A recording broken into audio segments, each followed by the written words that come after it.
Tonight, it is an honor to present you with the 2012 Walter Camp Football Foundation Distinguished American Award. Ladies and gentlemen, please welcome the Honorable Tom Osborne.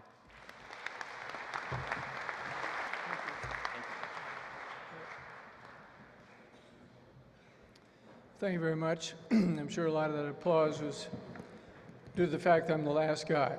And I appreciate your attendance and your forbearance, and certainly want to thank the Walter Camp Foundation. I'd like to also mention that my wife Nancy is here. I'd like to have her stand for a minute.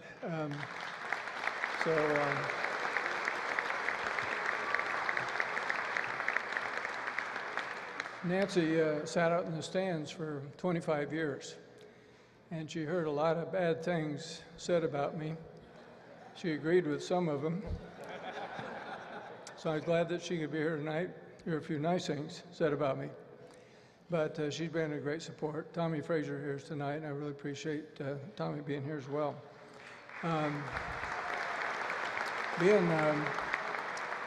Being the oldest guy up here, you tend to reminisce a little bit, live in the past. I thought I'd just tell you one quick story about the last game that I coached. It was against Tennessee, and we were playing the Orange Bowl in 1998. And we have these interminable press conferences at bowl games. And I found myself standing next to Philip Fulmer, the head coach at Tennessee. And we were kind of bored, and he started talking about his quarterback, Peyton Manning. He was telling me how smart he was, how bright he was, how intelligent he was, and on and on. And apparently I wasn't looking very impressed. And so Philip said, I'll prove it to you. So he called Peyton over. He said, Peyton, I'm going to ask you a question. Why don't you answer it? And Peyton said, okay. He said, Peyton, he said, who is your father's brother's nephew? Peyton thought a minute. And he said, well, that's me. Philip turned to me and said, what did I tell you? The guy's brilliant. Well, you know, you can lose a game right at the press conference. I didn't want to be outdone here. And I said, you know, our quarterback, Scott Frost, is really smart. He'll get that very easily. So I called Scott over and I said, Scott, I'm going to ask you a question. Why don't you answer? He said, okay. I said, Scott, who is your father's brother's nephew? He thought a minute. He said, you know, that's kind of a tough question. He said, give me a minute. I said, okay. So he kind of wandered off, and he saw Frankie Lennon, our number 2 quarterback, standing over in the corner. He said, hey, Frankie. He said, I got a question. Frankie said, okay. He said, who is your father's brother's nephew? Frankie thought a minute. He said, well, that's me. And so Scott came back over and he said, hey, coach. He said, I got it. What it? He said, it's Frankie London. And I said, Frankie, I said, Scott, you knothead. It isn't Frankie London, it's Peyton Manning. I said, you get over and tell Philip Fulmer what the right answer is. You should have seen how surprised Philip was. Well, I just want to mention very quickly a couple things. One, a lot has been said, or quite a bit has been said about Walter Camp tonight.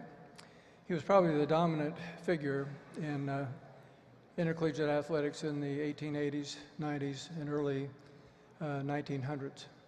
You may or may not recall that Teddy Roosevelt called a conference in Washington, D.C. in 1906, the purpose of which was to abolish college football because the hurdle play and the flying wedge had become too dangerous.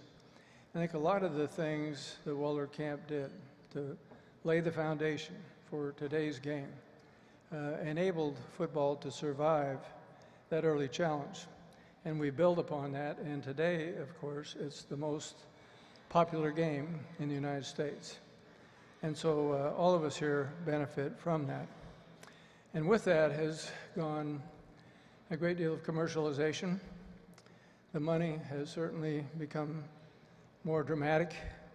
And so lastly, I would just like to say this, that it's important to remember that the game of football wasn't really created for commercialization. It was created to augment education. And so Horace Greeley many years ago said this. He said, fame is a vapor, popularity is an accident, money takes wings.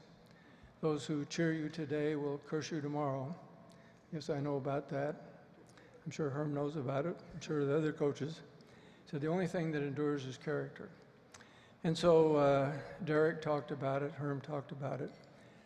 But the one thing I would wish for these players tonight, for everybody here, is to think about the true purpose of intercollegiate athletics, and particularly football. And I would say that one of the main hallmarks that has to do with football is the issue of discipline. Remember that Vince Lombardi once said that football is a Spartan game. It is a Spartan game. You have to do things a certain way. Bobby Knight, I don't always quote Bobby, but he had this definition of discipline. He said, discipline is doing what needs to be done when it needs to be done as well as it can be done, and doing it the same way every time. And so that discipline in a young person's life is critical. It's the foundation for much of the success that athletes later have. The second thing is the issue of teamwork, kind of an overused phrase, but football is the ultimate team game. Because if the left guard steps with the wrong foot, the play will probably fail. If the linebacker fills the wrong gap, 10 other guys suffer for that mistake. So everybody is totally interdependent. And so you learn very early on to be accountable and to sacrifice for everybody else around you. And team chemistry is critical. Thirdly is the issue of perseverance. I think it has a lot to do with character, because adversity is part of human experience. It's certainly part of football. And so you have really three choices when adversity hits. You can quit, you can blame somebody else, and these things don't work very well. Or thirdly, you can say this is an opportunity.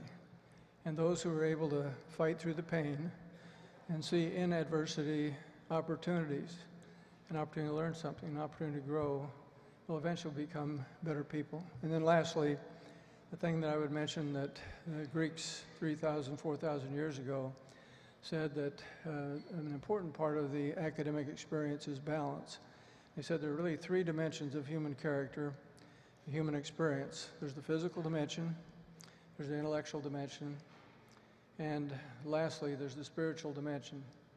And so I would hope that these players here and all of us would realize that when you play the game of football, certainly you play it with your mind, with your body, but it's also somewhat of a spiritual experience, because you're up against the very limits of your ability, and you have to call upon every resource that you have. And so honoring God with what you've been given is really the key to success. So with that, I will end. Thank you for this honor. I'm very appreciative. Thank you for being here tonight.